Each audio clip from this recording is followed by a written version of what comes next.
Bà sẽ xây nhật nhé, cái nàyខ្ញុំមកបង្ហាញអ្នកគ្នាពីរបៀបប្រើ numbering ការប្រើ numbering ហ្នឹងគឺបានន័យថាគឺការ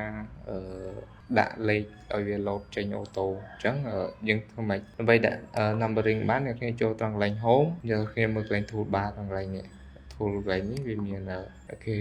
bullet ខ្ញុំបង្ហាញពី bullet មុនចុះ bullet គឺជាសញ្ញាដែល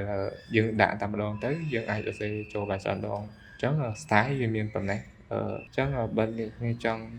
pro ទៀតអ្នកត្រូវចូលកន្លែង define នេះមកចូលកន្លែង symbol នេះមកអញ្ចឹងវាមាន style ច្រើនទៀតអញ្ចឹងខ្ញុំអត់ចូលត្រូវអីញ៉ៃច្រើនទេខ្ញុំសូមដាក់ដែលវាមាននៅលើនឹងស្រាប់លើខ្ញុំដាក់ស្រាប់ព្រួយនេះមួយអូខេអញ្ចឹងពេលដែលខ្ញុំដាក់រួចហើយខ្ញុំឧទាហរណ៍ថាខ្ញុំមាននេះគេខ្ញុំដាក់ថាស្វាយvậyចុះខ្ញុំ enter មួយវាចេញbullet ទៅយើងមួយទៀតអូតូខ្ញុំដាក់លហុងvậyចុះអូខេខ្ញុំសូមដូរ font វាបន្តិចអូខេអញ្ចឹងឃើញនេះវាចេញមកអូតូពេលដែលអ្នកយើង enter ហើយអ្នកគ្នាវាយចូលមកនេះអូខេវាគឺចេញឲ្យយើងអូតូហើយនេះអូខេអាហ្នឹង bullet អញ្ចឹងមួយទៀតបើសិនអ្នកគ្នាចង់ប្រើជាលេខរៀងវិញបើអ្នកគ្នាចង់ប្រើប៉ុន្តែឧទាហរណ៍ថា bullet ហ្នឹងខ្ញុំបង្ហាញ bullet ឲ្យចប់ហ្នឹងសិនណាឧទាហរណ៍ថាខ្ញុំដាក់bullet ហ្នឹងត្រូវការទី1ទ្រង់ទ្រាយបែបនេះឧទាហរណ៍ខ្ញុំដាក់ប្រភេទផ្លែឈើប្រភេទផ្លែឈើផ្លែឈើអញ្ចឹងពេល enter ទៅវាចេញពេល enter ទៅវាចេញនេះមួយទៀតចេះមែនអត់វាចេញសញ្ញាដែលយើងរើសហ្នឹងអញ្ចឹងឧទាហរណ៍ថាប្រភេទផ្លែឈើមានស្វាយថងអញ្ចឹងអ្នកគ្នាត្រូវការចុចមួយទៀតអញ្ចឹងអ្នកគ្នាត្រូវចូលមកអ្នកគ្នាចុច tab មួយសិនចុច tab បែកមកអូខេអញ្ចឹងវាមានចំណុចមួយនេះតែបើថាអ្នកគ្នាអត់ចង់បានចុចទេអ្នកគ្នាចង់បានអីផ្សេងយល់ខ្ញុំចង់បាន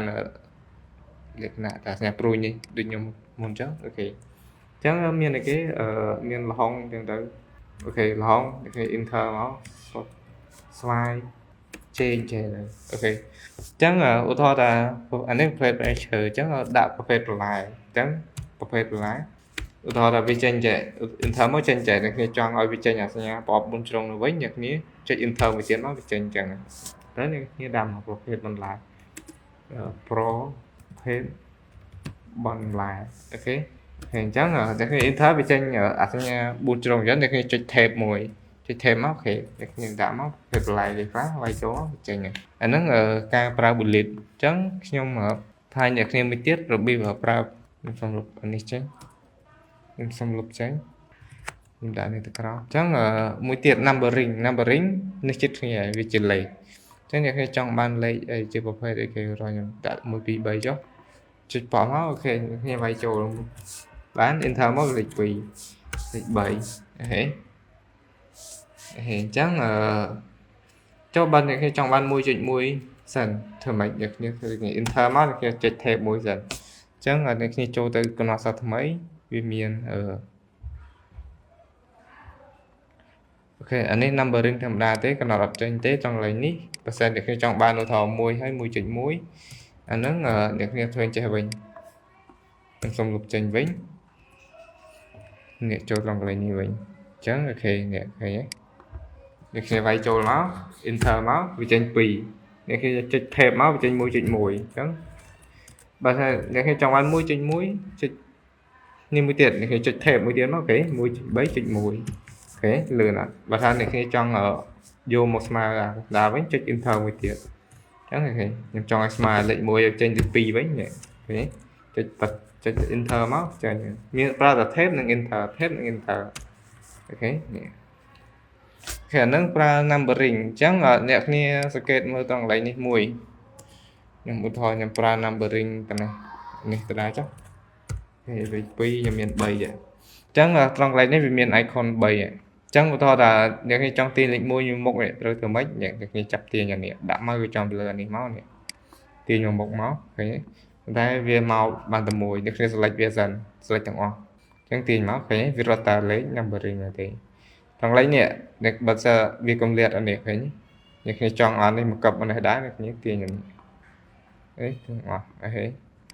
បើសិនអ្នកគ្នាទាញអាប្រអប់4ជ្រុងក្រោមនេះគឺវារត់ទៅទាំងអស់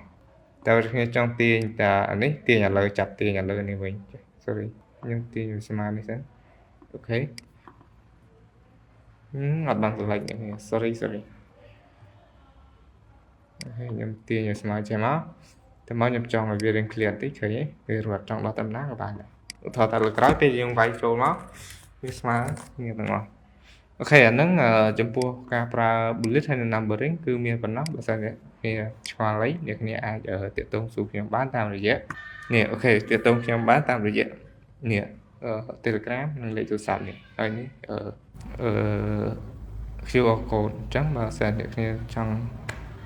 ឆ្ងល់ឬក៏សួរអីអាច comment ឬក៏តាក់ទងមកផ្ទាល់បានខ្ញុំនឹងព្យាយាម support តាមតែអាចធ្វើទៅបានសូមអរគុណ